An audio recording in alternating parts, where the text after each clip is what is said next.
7 పిల్లల మదర్ ఉంటదండి. చాలా వీక్‌గా ఉన్నాయి పిల్లలు. ఆ తల్లికి బ్రెస్ట్ బానే కనపడుతది గానీ, ఆ పాలు ఉన్నాయో లేవో తెలీదు గానీ, చాలా వీక్‌గా ఉన్నాయి పిల్లలు.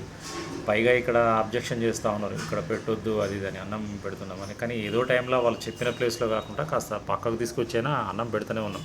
పెట్టకుండా మనం ఉండలేము గదా! అయితే ఈ బ్లాక్ బేబీ ఉంది గదండీ! తన మదర్ చనిపోయింది. తనతో ఉన్న 3 పిల్లలు చనిపోయినాయి. 2 అడాప్షన్‌కి ఇవ్వగా మిగిలిన ఒక్క బేబీ మిగిలింది గదా!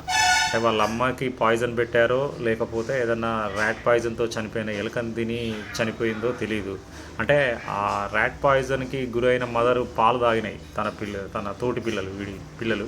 వాటికి గూడా పాయిజన్ అటాక్ అయ్యి ఇవి చచ్చిపోయినాయి.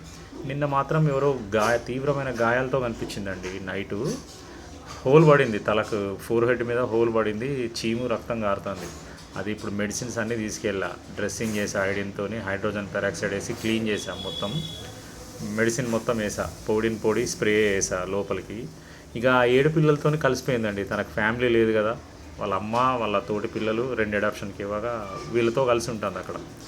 ఈ మదరు బాగా నేను ఫీడ్ చేస్తే వస్తుంది, తింటుంది, అన్నీ చేస్తుంది, కానీ టచ్ చేయనివ్వదండి.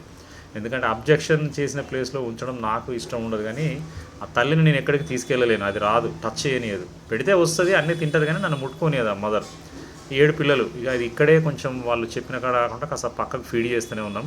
ఫోర్ హెడ్కి రోజు డ్రెస్సింగ్ చేసి క్లీన్ చేయాలండి.